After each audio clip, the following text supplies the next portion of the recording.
हमारे ग्रुप में आपका स्वागत है सर। नमस्कार। माइथोलॉजिकल सीरीज जो हम आपसे सुन रहे हैं, तो उसमें आज आप भक्ति के कुछ चीज़ हमको सुनाइए। देखिए साथियों, भक्ति और प्रेम ये पर्यायवाची हैं, सिनोनिमस हैं, आप देखेंगे। और हमारे देश में जब भक्ति की पराकाष्ठा हम कहते हैं या प्रेम की पराकाष्ठा हम कहते हैं, तो दो चेहरे हमारे सामने आते हैं।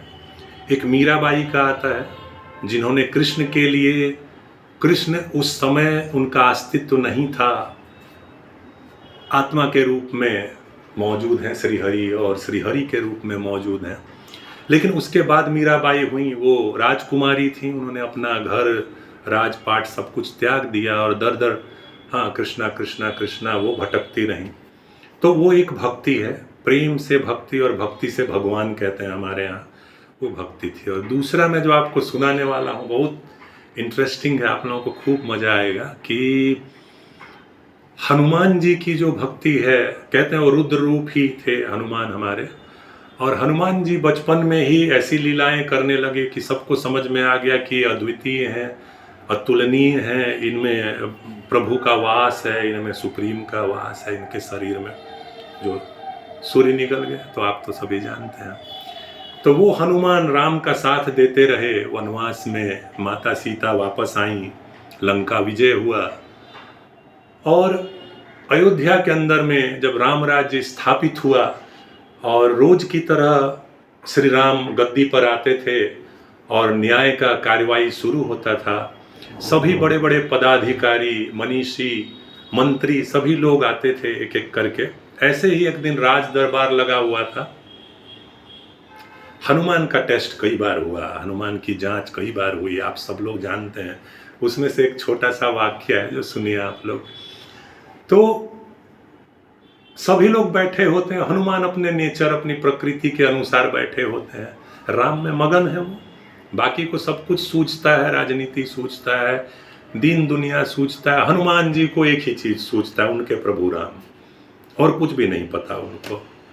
माता सीता और राम का चरण मिले तो हनुमान का जीवन पूरा हो जाता है।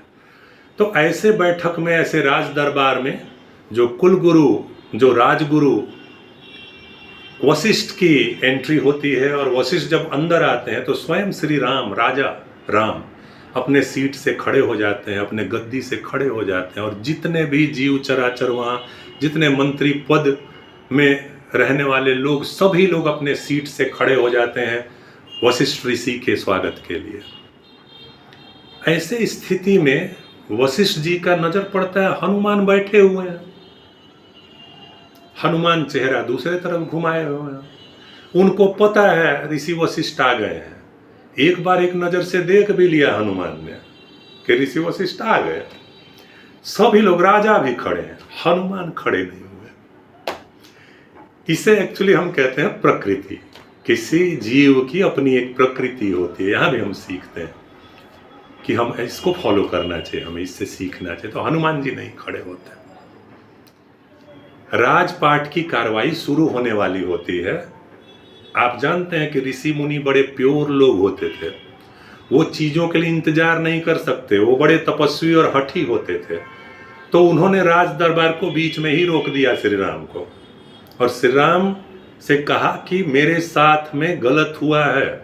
श्री राम, आपकी नजर नहीं पड़ी प्रभु, लेकिन मेरे साथ में राजन आज गलत हुआ है।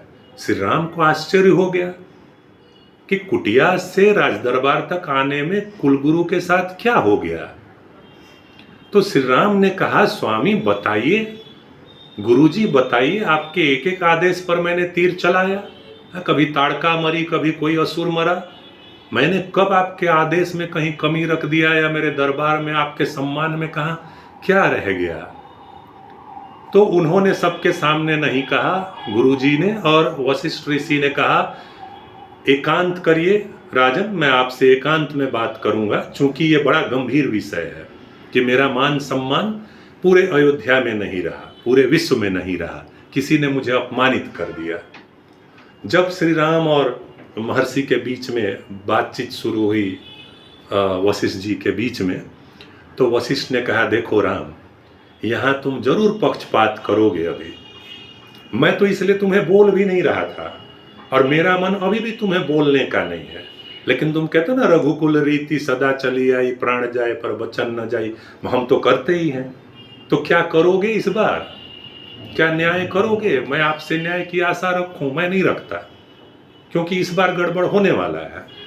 तो कहते हैं आप गुरुजी निश्चिंत रहिए, मैं आपका विद्यार्थी हूं, आपसे सीखा है, और इस परिवार का जो परंपरा है उसको जरूर वहन करूंगा। आप आदेश दें। कौन है वो दुष्ट जो आपका अपमान किया है?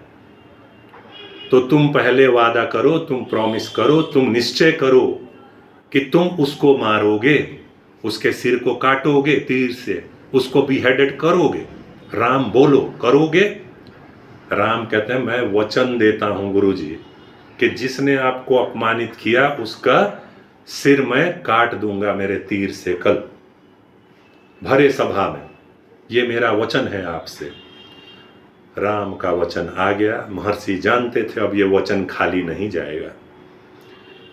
तो महर्षि ने कहा तुम्हारा प्रिय हनुमान, जब मैं कल अंदर प्रवेश किया और तुम्हारा प्रिय जो हनुमान है वो मुझे देखा भी एक नजर से, लेकिन उसने मुझे अपमानित करते हुए, राजन आप खड़े हुए, सब ऋषिगण खड़े हुए, सब प्रजागण खड़े हुए, सब मंत्रीगण खड़े हुए, वो खड़ा नहीं हुआ, मेरा स्वागत नहीं किया उसने।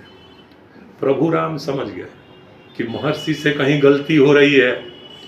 वो तो वानर सम मानव सम हनुमान है, मेरी भक्ति में लीन होते हैं। प्रभु समझ गए, लेकिन महर्षि नहीं समझे। लेकिन राम ने वचन दे दिया। दूसरे दिन एक स्थान तय किया गया जहां हनुमान का सिर को, गर्दन को स्वयं श्री राम अपने तीर से उड़ाने वाले थे, काटने वाले थे, और वो जगह तय हुआ। हनुमान अपने धुन में, जिस धुन में वो होते हैं हमेशा, उस राम धुन में लीन थे। और महर्षि ने आदेश दिया वशिष्ठ ने कि राम तीर चलाओ, हनुमान का गर्दन काट दो, उसने तुम्हारा राज दरबार का और मेरा अपमान किया है। राम के अंदर विद्यार्थी जागा, उनका भक्ति परिवार के प्रति, राजगद्दी के प्रति उनका ड्यूटी, सब सत्य निष्ठा जागा, और उन्होंने तीर निकाल के मंत्र पढ़ के जब हनुमान के गर्दन की तरफ चलाया, वो तीर हनुमान के चक्कर लगाता और वापस आ जाता।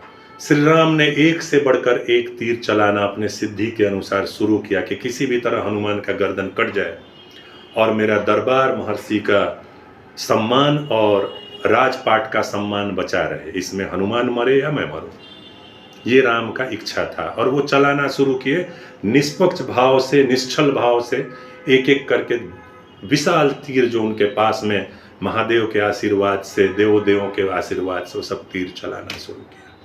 सभी तीर हनुमान के चक्कर काटना शुरू किया और वापस आना शुरू किया। तभी ऋषि वाल्मीकि, वो महर्षि गए उनके गुरुजी वशिष्ठ, और राम को बोले देखे राम, तुम अभी छल कर रहे हो, तुम तीर उसके गर्दन पे नहीं चला रहे हो, तुम खुद ही गलत मंत्र पढ़कर वो तीर वापस ला रहे हो, तुम नहीं मार पाओगे। उन्होंने कहा गुरुजी मेरे तीर पर शक मत करिए, अब हनुमान से पूछना